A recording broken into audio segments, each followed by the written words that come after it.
சீனாவோட J-35 ப்ரோக்ராமை பற்றி நம்ம பல காணொலிகள் போட்டிருப்போம். ஆனால் இந்த காணொலியில் நம்ம என்ன முக்கியமாக பார்க்க போகிறோம் அப்படின்னா, J-35 ஸ்டெல்த் ப்ரோக்ராமை பற்றியும், அந்த J-35 இப்போதைக்கு என்ன நிலமையில் இருக்குது, பாகிஸ்தான் இந்த J-35 வாங்குவாங்களா அப்படின்றத பற்றி தான் பார்க்க போகிறோம்.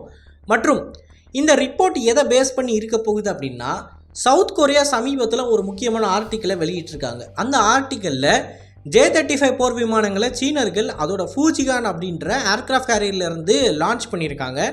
அந்த லான்ச்சிலேருந்து கிடைச்ச முக்கியமான பேராமீட்டர்ஸை வச்சு J-35யோட பர்ஃபார்மன்ஸை வெளியிட்டிருக்காங்க. இந்த பெர்ஃபார்மன்ஸ் எத்தகைய லெவலில் இருக்குது, சீனர்களோட இந்த J-35 போர் விமானத்தை பாகிஸ்தானியர்கள் வாங்குவாங்களா இல்லையா அப்படின்றத பார்க்க போகிறோம். நான் உங்கள் ஆகாஷ் தான் பொக்கிஷம் வணக்கம் டிபி டிஃபென்ஸ். முதல் விஷயம், ஒரு ஸ்டெல்த் ப்ரோக்ராமுக்கு ஒரு ஸ்டெல்த் போர் விமானத்துக்கு என்ன முக்கியம் அப்படின்றத நீங்கள் புரிஞ்சுக்கணும்.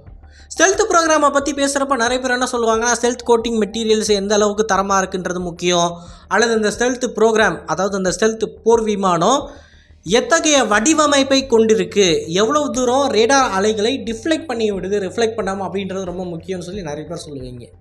ஆனால் ஏரோநாட்டிக்கல் இன்ஜினியரிங் படித்த எல்லாருக்குமே ஒரு அடிப்படை ஃபிசிக்ஸ் அப்படின்றது இங்கே தெரியும். ஸ்டெல்த் ப்ரோக்ராமை பொறுத்த மட்டில் ஒரு போர் விமானத்தை நீங்கள் ரேடாரில் மறைய வச்சு கொண்டு போகணும் அப்படின்னு நினச்சிங்கன்னா, அந்த போர் விமானத்தோட அடிப்படை டிசைன் அப்படின்றது ஆரம்ப புள்ளி பிள்ளையார் சொல்லின்றது எங்கேருந்து ஆரம்பிக்கும்னா, அந்த போர் விமானம் எந்த அளவுக்கு சின்னதாக இருக்குது அப்படின்ற இடத்துல இருந்து தான் ஆரம்பிக்கும். ஏன்னா போர் விமானம் எவ்வளோக்குள்ள சின்னதாக இருக்கோ அவ்வளோக்குள்ள அதோட ஆர்சிஎஸ் ரேடார் கிராஸ் செக்ஷன்ன்றது கம்மியாக இருக்கும். அதுக்கு மேலே நீங்கள் ஸ்டெல்த் கோட்டிங்கை போட்டோ இல்லை ரேடார் அப்சார்பன்ட் மெட்டீரியலாக உருவாக்கியோ இல்லை ரேடார் அப்சார்பன்ட் டிசைனை நீங்கள் கொண்டு வந்தோ அந்த ப்ரோக்ராமை நீங்கள் அடுத்த ஸ்டேஜுக்கு கொண்டு போகலாம். ஆரம்ப புள்ளி எங்கேருந்து ஆரம்பிக்கும் ஒரு ஸ்டெல்த் போர் விமானத்துக்கு அப்படின்னா, அந்த போர் விமானம் எவ்வளோக்குள்ள சின்னதாக இருக்குது அப்படின்றதுலேருந்து தான் ஆரம்பிக்கும்.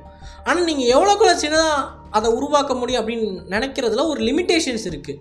ஃபார் எக்ஸாம்பிள், ஒரு போர் விமானம் குறைஞ்சது 6 ஏவுகணைகளை அது கொண்டு போய் ஆகணும். ஏர் டு ஏர் ஏவுகணைகள், ஏர் டு கிரவுண்ட் ஏவுகணைகள், பாம்ஸ் அப்படின்னு சொல்லி எல்லாத்தையும் நம்ம சேர்த்தோம்னா குறைஞ்சது ஒரு 6லேருந்து 8 ஏவுகணைகளை அது கொண்டு போய் ஆகணும். அப்போ தான் அது ஒரு போர் விமானம். இது போக அந்த போர் விமானம் ஒரு குறிப்பிட்ட அளவுக்கு வேகத்தில் பறந்தாகணும், ஒரு குறிப்பிட்ட அளவுக்கு காம்பேட் ரேடியஸை கொண்டு இருக்கணும். அப்போது நீங்கள் இந்த இடத்துல என்னென்ன விஷயங்களில் முனைப்பு காட்டணும் அப்படின்னா, பேலோட் கெப்பாசிட்டின்றது இருக்கணும், அதோட காம்பேட் ரேடியஸ்ன்றது அதிகமாக இருக்கணும், மோஸ்ட் பவர்ஃபுல் என்ஜினையும் அது கொண்டு இருக்கணும், ஸ்பீடு இருக்கணும், காம்பேட் ரேடியஸும் இருக்கணும், பேலோட் கெப்பாசிட்டியும் இருக்கணும். இந்த 3மே இருக்கணும். இந்த 3 விஷயத்தையும் நீங்கள் கவனத்தில் கொண்டு ஒரு விமானத்தை டிசைன் பண்ணுறீங்க அப்படின்றப்ப, அந்த போர் விமானம் அட்லீஸ்ட் இந்த சைஸ்லையாவது இருக்கணும் அப்படின்ற ஒரு முக்கியமான கன்ஸ்ட்ரெயின், ஒரு லிமிட்டேஷனுக்குள்ளே நீங்கள் தள்ளப்படுறீங்க ஒரு ஏரோநாட்டிக்கல் இன்ஜினியராக. அப்போது ஒரு ஏரோநாட்டிக்கல் இன்ஜினியர் அட்லீஸ்ட் இந்த சைஸ்லையாச்சும் எனக்கு ஏரோஃப்ரேம் இருக்கும் அப்படின்னு சொல்லி டிஃபைன் பண்ணி அதை டிசைன் பண்ணுறப்ப அதோட ஆர்சிஎஸ் அப்படின்றது ஆப்வியஸ்லி அதிகமாக இருக்கும். அதற்கு ஒரு உதாரணம் சொல்லணும் அப்படின்னா Su-57. Su-57 அப்படின்றது மோர் மென்யூரிங் ஏர்க்ராஃப்ட். F-22 ராப்டரை விட அதிகமாக மென்யூர் பண்ணக்கூடிய ஒரு ஏர்க்ராஃப்ட். 3D த்ரஸ்ட் வெக்டரிங் அப்படின்றது Su-57ல் இருக்குது. F-22 ராப்டர்ஸில் 2D த்ரஸ்ட் வெக்டரிங் தான் இருக்குது.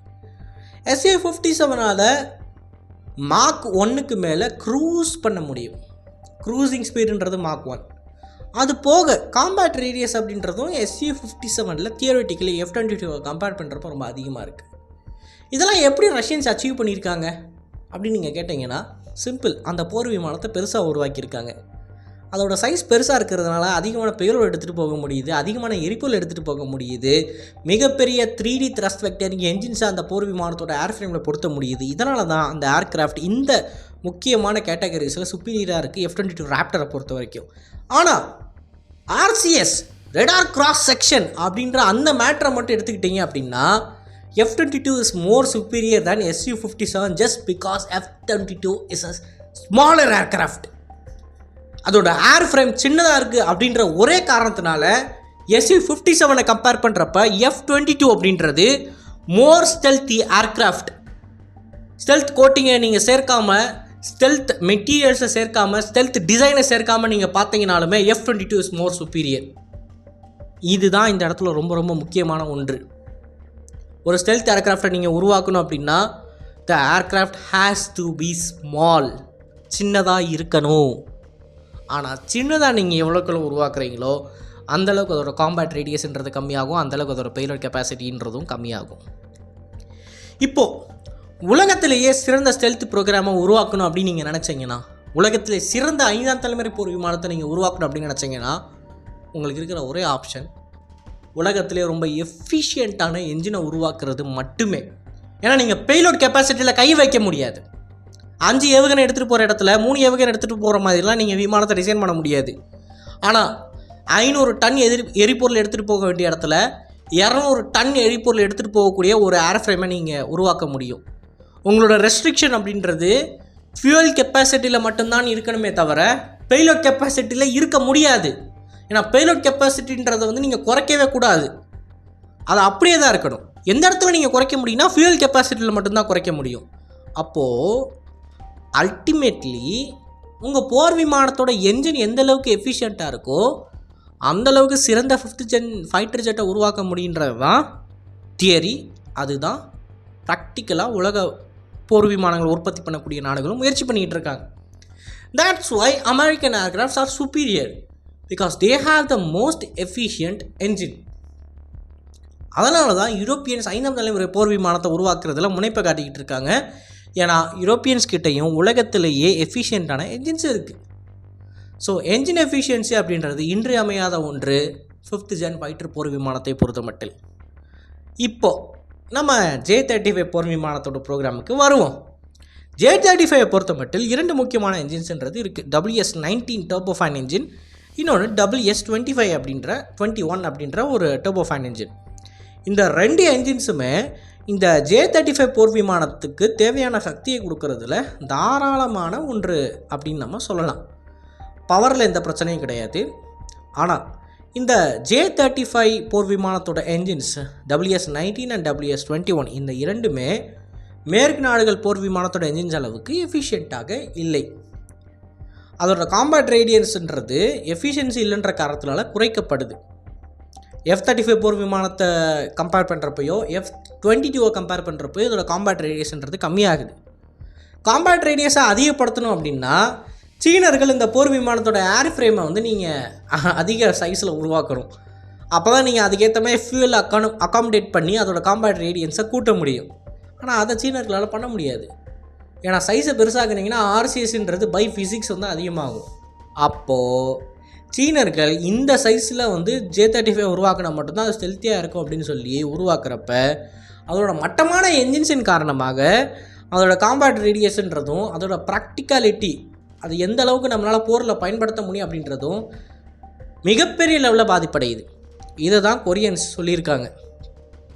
ஸோ கொரியன்ஸின் கூற்றுப்படி WS-21 மற்றும் WS-19 அப்படின்ற இந்த 2 முக்கியமான என்ஜின்ஸ் சீன போர் விமானங்களில் பயன்படுத்தப்படுது. இந்த 2 முக்கியமான என்ஜின்ஸோட டெவலப்மெண்டல் ப்ராக்ரஸ் அப்படின்றது ரொம்ப ரொம்ப மட்டமாக இருக்குது. ஸோ சைனீஸ் எவ்வளவு தூரம் ஸ்டெல்த் போர் விமானங்களை உருவாக்கணும் அப்படின்னு சொல்லி ஸ்டெல்த் மெட்டீரியல்ஸ்லையும் ஸ்டெல்த் கோட்டிங்லையும் ஸ்டெல்த் டிசைன்லையும் இன்வெஸ்ட் பண்ணாலும் இந்த என்ஜின்ஸுன்றது அவங்களுக்கு ஒரு மிகப்பெரிய ஹேண்டிகேப்பாக இருக்கும் அப்படின்றத அவங்க சொல்கிறாங்க. இந்த மட்டமான என்ஜின்ஸின் காரணமாக இந்த போர் விமானங்களோட காம்பேட் ரேடியஸ் அப்படின்றது ரொம்ப ரொம்ப ரொம்ப ரொம்ப கம்மியாகுது. F-35 F-22 ராப்டர்ஸ் ரக போர் விமானங்களுக்கு கிட்ட கூட J-35 போர் விமானத்தால் வர முடியாது.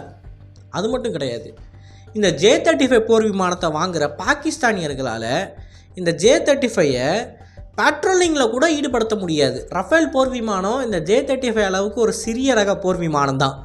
ரஃபேலோட RCS அப்படின்றதே ரொம்ப ரொம்ப கம்மி. இந்த ரஃபேலில் இன்டர்னல் வெப்பன்ஸ் பேலோட கான்ஃபிகரேஷன்லாம் நம்மளோட நாட்டில் டெவலப் பண்ணோம் அப்படின்னா J-35க்கு நிகரான ஒரு போர் விமானம் தான் ரஃபேல். ஆனால் ரஃபேல் J-35 விட 3 மடங்கு அதிகமான காம்பேட் ரேடியஸை கொண்டு இருக்கும். 3 மடங்கு அதிகமான நேரம் ரஃபேல் போர் விமானங்களால் பறக்க முடியும். ஆனால் J-35ஆல் அதை பறக்க முடியாது. ஸோ J-35 அவங்க 60 போர் விமானம் அப்படின்ற எண்ணிக்கையில் வாங்கினாலும் அந்த போர் விமானங்களை சரியான நேரத்தில் பாகிஸ்தானில் டிப்ளாய் பண்ண முடியாது. அல்டிமேட்லி அந்த போர் விமானத்தோட ரேடியஸ் அப்படின்றது அந்த போர் விமானத்தில் இருக்கக்கூடிய ஸ்டெல்த் கேரக்டர் கொடுக்கக்கூடிய அட்வான்டேஜை காலி பண்ணிடும். ஸ்டெல்த்லேருந்து கிடைக்கக்கூடிய அட்வான்டேஜை அந்த விமானத்தோட காம்பேட் ரேடியஸ்ன்றது காலி பண்ணிடும், நலிஃபை பண்ணிடும். அதுதான் இங்கே இருக்கிற முக்கியமான விஷயம். ஸோ கொரியன்ஸோட ரிப்போர்ட்டின் படி என்ன சொல்ல வராங்க அப்படின்னா, சைனீஸ் பில்ட் மோர் ஸ்டெல்த்தி ஏர்க்ராஃப்ட், அதில் எந்த விதமான மாற்று கருத்தும் இல்லை. சைனீஸோட டிசைன் அப்படின்றது ஸ்டெல்த் டெக்னாலஜியை பொறுத்த மட்டில் அமெரிக்காவுக்கு அடுத்து இருக்கக்கூடிய ஒரு நாடு. ஆனால் அவங்களோட என்ஜின்ஸுன்றது ஒரு பாட்டில் நெக்கை கொண்டு வருது. எவ்வளோ தான் அவங்க ஸ்டெல்த்தில் வந்து ரொம்ப முன்தங்கி இருந்தாலும், அவங்க எலக்ட்ரோ மேக்னெட்டிக் ப்ரொபல்ஷன் சிஸ்டம்லேயும் முன்தங்கி இருந்தாலும், அந்த போர் விமானத்தோட என்ஜின் கொடுக்கக்கூடிய டிசபிலிட்டியை அவங்களால எந்த ஒரு வகையிலையும் கவுண்டர் மேட்ச் பண்ண முடியலை. ஸோ அல்டிமேட்லி அந்த போர் விமானத்தோட பர்ஃபார்மன்ஸுன்றது குறையுன்றது தான் கொரியன்ஸோட ஒரு முக்கியமான ரிசர்ச் பேப்பர். அண்ட் இதை வந்து உலகத்தில் இருக்கக்கூடிய எல்லாருமே ஒத்துக்கிறாங்க. ஏரோநாட்டிக்கல் இன்ஜினியர்ஸை பொறுத்த வரைக்கும் அவங்களோட கருத்துமே இதுதான். என்ஜினோட எஃபிஷியன்சின்றது தான் இன்றைக்கி தேதிக்கு ரொம்ப ரொம்ப முக்கியம். உங்கள் என்ஜின் வந்து எவ்வளோ தூரம் பவரை ப்ரொடியூஸ் பண்ணுது, எவ்வளோ தூரம் லிஃப்ட்டை கொடுக்குதுன்றதெல்லாம் இங்கே கவலையே இல்லை யாருக்கும். உங்களோட என்ஜின் எவ்வளோ தூரம் கம்மியான ஃபியூலை கன்சியூம் பண்ணுது, எவ்வளோக்குள்ள கம்மியாக ஃபியூலை கன்சியூம் பண்ணுதோ அவ்வளோக்குள்ள சின்ன டேங்கை வந்து நீங்கள் உங்களோட ஏர்க்ராஃப்டில் வச்சா போதும். டேங்கை நீங்கள் கம்மியாக வச்சிங்க அப்படின்னா உங்களோட விங்ஸை வந்து நீங்கள் சின்னதாக டிசைன் பண்ண முடியும். ஸோ அல்டிமேட்லி உங்களோட ஏர்க்ராஃப்டோட சைஸும் கம்மியாகும். ஸோ திரும்பி நான் சொல்கிறது என்ன அப்படின்னு பார்த்தீங்கன்னா, 5ஆம் தலைமுறை போர் விமானத்தை பொறுத்த மட்டில் அந்த போர் விமானத்தோட என்ஜின் எந்த அளவுக்கு சக்தியை ப்ரொடியூஸ் பண்ணுது, எவ்வளோ தூரம் விமானத்தை வேகமாக கொண்டு போகிறதுன்றது இங்கே முக்கியம் கிடையாது. அந்த விமானத்தின் என்ஜின்றது எந்த அளவுக்கு கம்மியான எரிபொருளை பயன்படுத்துன்றது தான் இந்த இடத்துல ரொம்ப ரொம்ப முக்கியமான ஒன்று. அதனால தான் இந்திய விமானப்படை யோசிக்காமல் மோஸ்ட் எஃபிஷியன்ட் என்ஜின்ஸை நோக்கி போகிறாங்க. அதுதான் F401 அப்படின்ற ப்ரோக்ராம், F404 அப்படின்னு நம்ம சொல்லலாம். நம்மளோட தேஜஸ் போர் விமானங்களில் பொருத்தப்படக்கூடிய என்ஜின். இந்த தேஜஸ் போர் விமானத்தில் பொருத்தப்பட்டிருக்கிற F404 என்ஜினை கம்பேர் பண்ணுறப்ப RD-33 engines more powerful. And இந்த RD-33 என்ஜின்ஸ் ரஷ்யன்ஸ் கிட்டேருந்து நமக்கு வருது. RD-33 என்ஜினை நம்ம சூஸ் பண்ணாமல் அமெரிக்கன்ஸ் நமக்கு ஒழுங்காக சப்ளை பண்ணாத இந்த F404 என்ஜினை சூஸ் பண்ணதுக்கான காரணம் F404 ஆர் மோர் எஃபிஷியன்ட். யோசிச்சு பாருங்கள், தேஜஸ் போர் விமானம் உலகத்திலே மிக சிறிய ஒரு 4.5 ஜென்ரேஷன் ஏர்க்ராஃப்ட். இந்த ஏர்க்ராஃப்டோட காம்பேட் ரேடியஸ் ஆல்ரெடி கம்மி, ஆனால் இதோட RCSன்றது ரொம்ப அதிகம். அதை நம்ம வேறு இடத்துல பேசிக்கலாம். காம்பேட் ரேடியஸ் ஆல்ரெடி கம்மி. இதில் உலகத்திலேயே ஃபியூயல் தேர்ஸ்டியான ஒன் ஆஃப் தி என்ஜின்ஸான RD-33 பொறுத்தணும் அப்படின்னா இந்த ஏர்க்ராஃப்ட் ப்ராக்டிக்கலி யூஸ்லெஸ். இப்போது இந்த காணொலியில் நான் நிறைய பேர் பண்ணக்கூடிய கமெண்ட்ஸுக்கான பதிலை சொல்கிறேன். ஏன் ரஷ்யன் என்ஜின்ஸை பயன்படுத்தலை? Because they are inefficient. அந்த என்ஜின்ஸை பயன்படுத்தணும் அப்படின்னா நம்மளோட தேஜஸ் போர் விமானம் சரியாக பறக்காது. அதோட காம்பேட் ரேடியஸ்ன்றது ஆல்ரெடி இருக்கிறத விட கம்மியாகும். அதனால தான் அமெரிக்கன்ஸ் கிட்ட போய் அவங்க என்ஜினை கொடுக்கலன்னாலும் அவங்கக்கிட்ட நம்ம தொங்கிக்கிட்டு இருக்கோம். இதுதான் மிக முக்கியமான காரணம். அது மட்டும் கிடையாது, இந்த போர் விமானத்தோட என்ஜின்ஸ் எஃபிஷியன்சியை தாண்டி அது எந்த அளவுக்கு ரிலையபிளாக இருக்குன்றது ரொம்ப முக்கியம். அது வேறு டாபிக்.